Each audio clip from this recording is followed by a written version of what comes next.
Hello tankers and tankettes, welcome to a viewer spotlight double bill. Today it's going to be a pair of T49 replays, which is a tank I've not covered before, or rather a tank destroyer I haven't covered before. It's got a fairly good reputation, this thing. Both the tier 5s on the American line, the TDs, have turrets. The other one is of course the Wolverine, which I have played, but I've never actually played this one myself. It does look fun though. It's kind of small, it's kind of whizzy. It's got the same kind of lackluster traverse, but it's got a turret, which is a big advantage in a lot of situations. So here we go. This is the first one. This is from, and I'm probably going to say this wrong, but I think it's Achillobator, as in Achilles. That's what it looks like to me anyway. It might be Achillobator, I might be totally wrong. But anyway, I'm going to go with Achillobator. And he's top tier. It's Serene Coast, and I'm noticing he's actually got fuel on his T49, which seems like not a bad idea given just how fast this thing is. For getting out of trouble, and plus it helps with turret traverse as well. So there we go, first target, Cruiser 4. Oh, 1 hit point. Oh, and that just misses. No, okay. I am going to try something slightly different with these replays as well. It might be a little more edited than normal. I'll skip past the bits where not much happens, because both replays are actually kind of similar in that regard. There's kind of long stretches where not that much takes place. So rather than just fast forward, I will skip it entirely, and we'll see how that goes. If you guys would rather see the fast forwarded action, even though not much is actually happening, you can say so in the comments below. But it's really, the bits I'm cutting out are going to be, there's really not much happening at all. So this looks like a fairly solid advance so far. It's, well, the match has just started really. It's hard to say how it's going to go either way, but it looks like a good spread of forces. Achillobator's getting the chance to do some sniper damage. There we go, it's a nice long range hit. There's an Excelsior rushing into the middle there. Oh, there's that 1 health Cruiser 4 who's still getting away with it. Can Achillobator make the shot? No. Oh, there we go, that was lucky. I don't know if that's just a bad habit that he's picked up, but they're kind of zooming out as he's... Yeah, you want to stay scoped in, and but sometimes I do that. Which bugs me watching my own replays. I'll fire and then zoom out and then zoom back in again, and I don't know why I do it. But zooming out before you've even fired the shot is not such a good idea. You're more likely to miss. So yeah, situation at the moment is, yeah, it's all right. It's not looking like a disaster either way. The Excelsior is down. There's our Excelsior and a Churchill 1 Wolverine. That looks like a fairly good front. And that's a nice blind kill there. So get some damage on the Stug, maybe? Maybe? No? Okay. And there we go, that shot does connect. And that was very, very unlikely. This thing doesn't carry a lot of ammo, so you kind of have to be careful with how many shots you're firing. And I think it was Achillobator in his email actually said he didn't realise until the end quite how many shells he'd fired. There we go. T49 taking a pounding. And misses out on the kill, unfortunately. 5-2, winning this comfortably. Achillobator decides, right, this flank is fine. I'm going to go help out the other flank. Now note, on the minimap, yep, an enemy Churchill has just appeared that hadn't been spotted before. That guy is going to change things dramatically. So I'll skip ahead a little bit here because not much happens. So here we are. Like I said, that Churchill did change things dramatically. Both enemy heavies, both friendly heavies rather, are unfortunately down. It's now just a T28 on that flank, and the Stug is still alive, Churchill 1's still alive. Achillobator's find himself a flak bus to fire at, so he's put in a little bit of damage, but again, wasting one too many shells, really. I know he's trying to knock down the houses to get the shots there, but that is slightly being careful with your shots is, especially when you have a limited amount of ammo, is quite important. But you know, he's done 1,300, nearly 1,400 damage. That's pretty acceptable, respectable even in this tank. It doesn't exactly have masses of alpha. Now he's Yeah, he's noticed the other flank is kind of non-existent. The Churchill hasn't really moved up though, but the Stug might have. The only thing that's really defending the cap at the moment, well, there's the Panzer II-G, which isn't even in the game. There's a Hetzer, who is not doing anyone any good right now, and the FCM-36 Pack 40, who is actually moving up to where the AMX-105 is. But that thing is not exactly fast. You can't blame him for camping the base in that thing, particularly because it's such a slow machine. The Hetzer, I've got no idea. And the BDR, also, I don't know why they weren't moving up earlier. But they're kind of on the move now.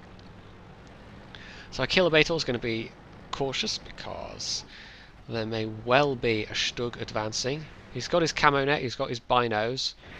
I don't know what the view range on this thing is, but I think it's probably fairly reasonable. I'm not sure it'll be as good as the Wolverine, because obviously the Wolverine is open-topped. Oh, there's that Churchill. First one goes low. There we go. That was kind of lucky. That went in front armour. One bounced. Side of the turret. You really want to hit the turret, or even if you shoot the tracks at this distance, there's a chance it will go in the tracks. But anyway, those shots go in.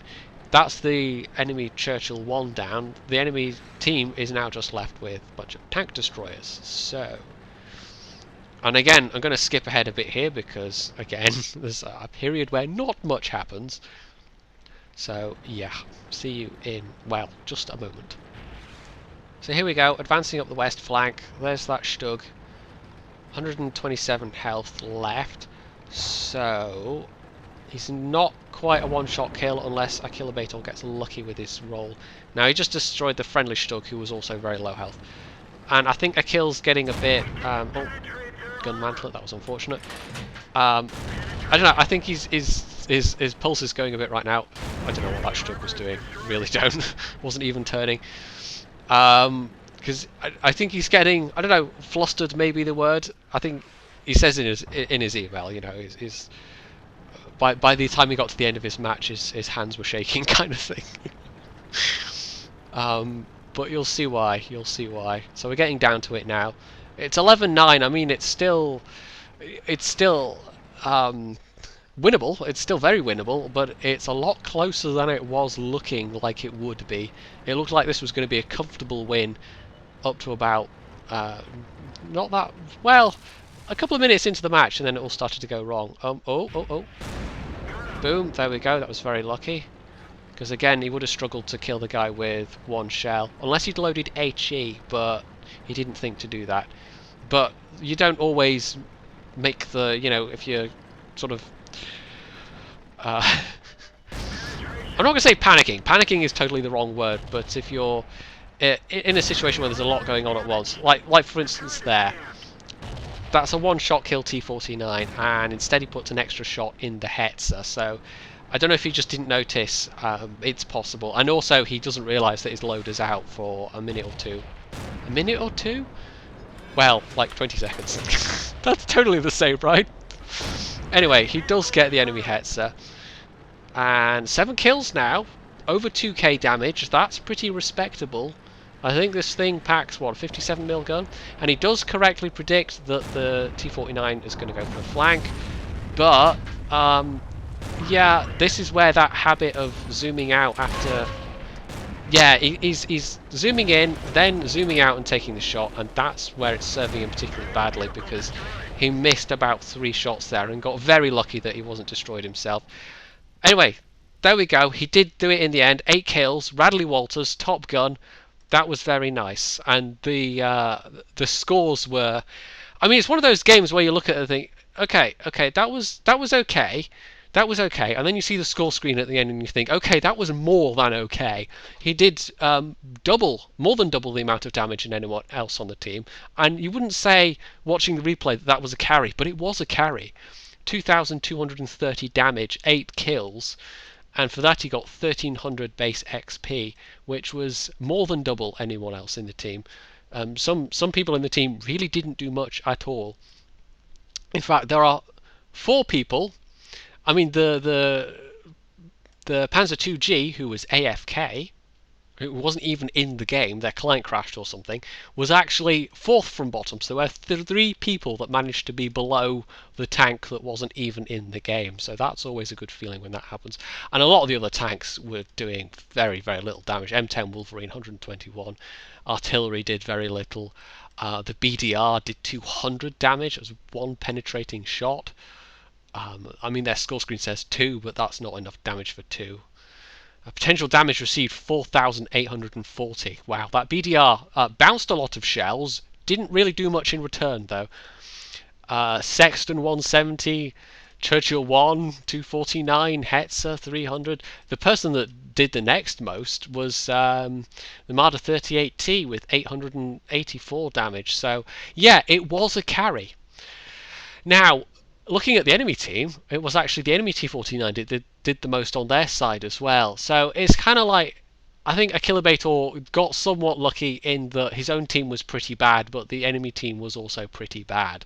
And that was just a perfect storm of conditions to actually swoop in and do a lot of damage and get a lot of kills. So that was a very nice result indeed. So we'll go on to the next replay, and it's going to be like I said, it's going to be the same. I'm going to skip ahead at certain parts, and we'll see how that goes. And here we are, round 2. This replay is courtesy of Canteen, and it's a rather different situation. This time we're in the bottom tier, and it's kind of roughly half of each team is actually tier 5, and then the remaining, there's like a quarter is tier 6 and a quarter is tier 7. So, yeah, also Canteen is a bit of a wag. Good looks, everyone. Yeah, okay.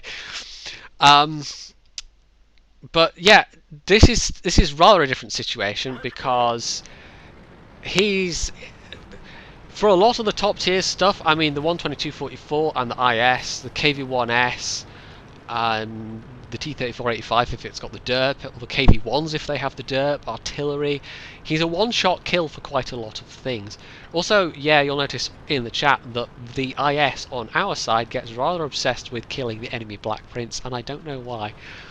So he's got the speed. He's gonna basically do what a scout tank would try and do, and get to the top of the hill by the lighthouse, because he's got a good chance of doing it. The enemy T49 is fast enough there. Oh, there's the Lux. There's an ELC as well. But unfortunately, he does this, and I don't know why. He thinks that that's a route you can take, and it really isn't. So the Lux gets a jump on him, basically. Yeah, you can't go up that way. Slightly further up, you basically turn around, and then you're kind of protected from where you're going up at that stage. But yeah, you can't go this way. Now this is going to be a bit of a derpy team. It happens sometimes on Cliff. You'll get the top tiers, or most of the heavies, whatever. The bulk of the damage dealers will go down to the valley side. They'll all go to the low ground, basically. And if the enemy team controls the high ground, that's bad news. So he's finally managed to make it up. The Lux could be bad news depending what gun he's got. If he's got an autocannon, this thing hasn't got much armor. It's like the Hellcat. So if he's got the autocannon, he could do a lot of damage very quickly. Anyway, he's being a bit cautious. He doesn't know what gun this Lux got. And look at this. I mean, the entire upper ground here, it's just Jagdpanzer IV's dead already. This is just a cluster of fails. The only heavy tank that's sort of come this way is a KV1, and he's not even really committed. He's just kind of hanging back. The VK3601, the Churchill 7 IS, the Tiger 1. I don't even know what the Tiger 1 is doing, but he's not going to last very long, unsurprisingly. So Canteen is just looking for shots now, basically. He's got this high ground. The Lux actually ran away rather than face him. Don't know why, but maybe it was a sensible thing. So there we go, ELC. Oh, close miss. He could have turned his hull there and to get his turret on target faster, but that does actually have the effect of throwing your reticle off even more, basically. So maybe that's why he just sat there stationary and brought his turret to bear that way. So he's looking for a shot on... one in the IS. Can he get another one? Well, they know he's there now.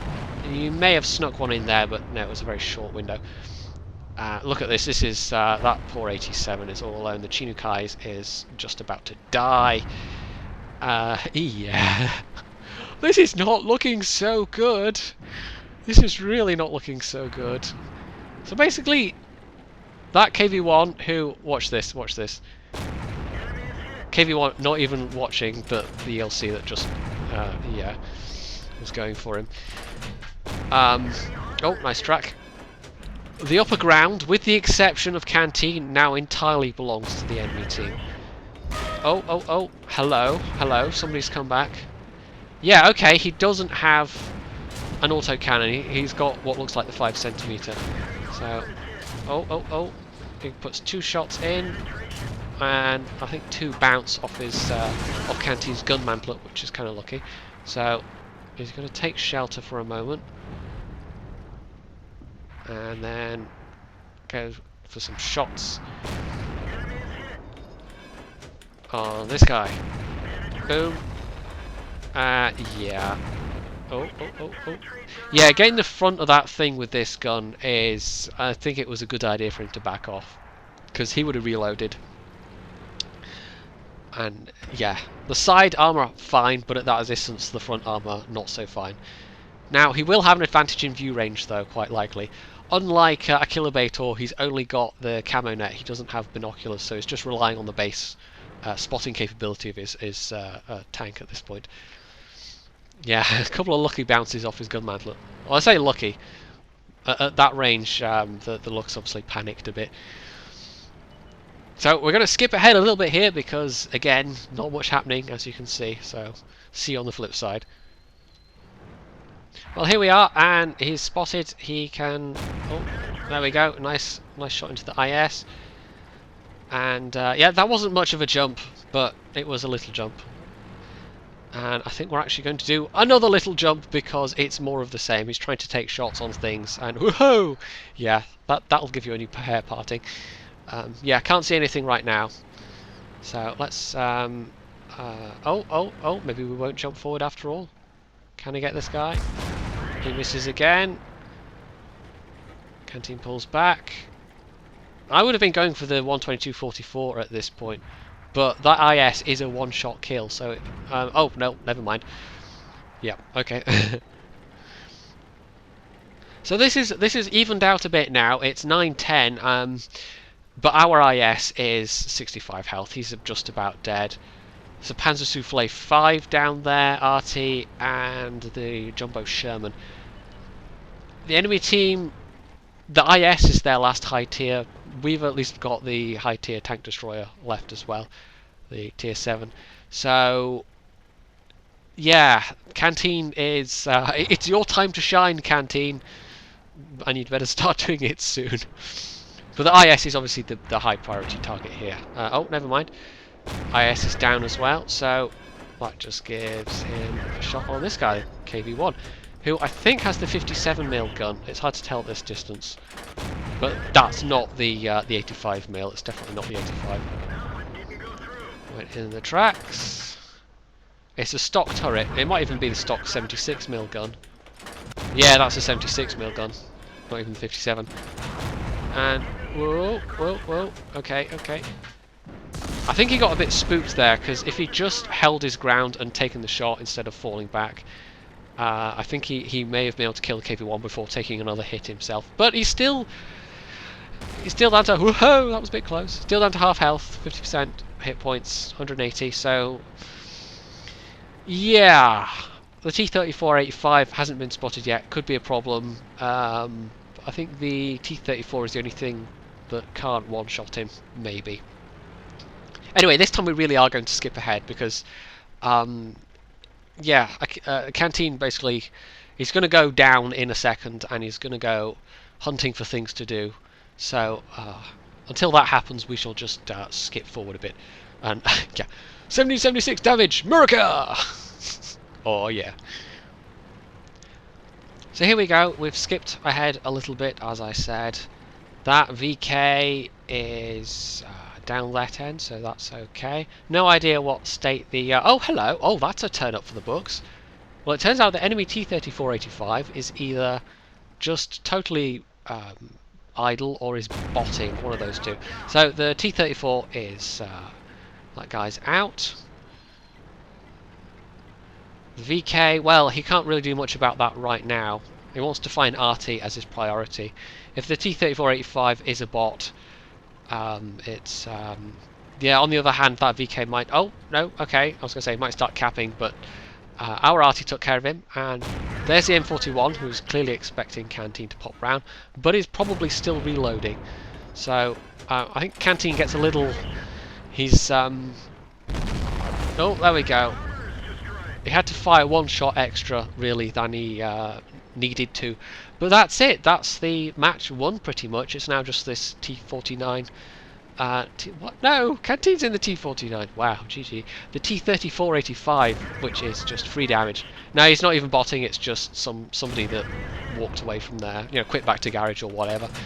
So Canteen can just sit there and pump shots into him. And look at the damage count going up now. 2600. 2700.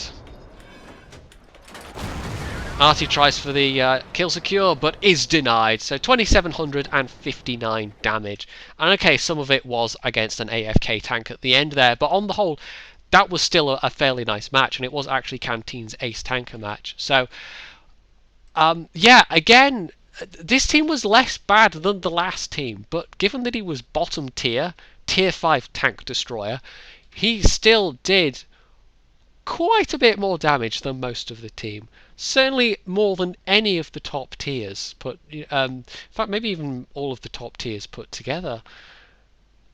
No, not quite. The Panzer Soufflé did all right. The IS did over 1,000. But still, that was pretty tasty result. 2,759 damage, 5 kills, 1,574 raw XP, and he also, you know, tiny bit of spotting on top of that as well. But that really wasn't about the spotting that game. That was all about the damage, and just showing that even if you're a bottom tier, if you're a bottom tier with sufficient mobility and you can stay alive long enough, you can actually have a big impact on how a game winds out. So, there we go, T49. I might actually go and buy one myself at some point, we'll see. I'm not a massive fan of tank destroyers, but the turreted tank destroyers are kind of fun, and this is one I haven't tried yet, so who knows, maybe I will give it a go. It does look like it can be quite a whizzy kind of entertaining machine sometimes. So if you enjoyed this replay, you can hit the like button, you can subscribe to my channel, you can check out some of my other videos, you can go check out my Facebook page, and of course, as always, stay tuned for more.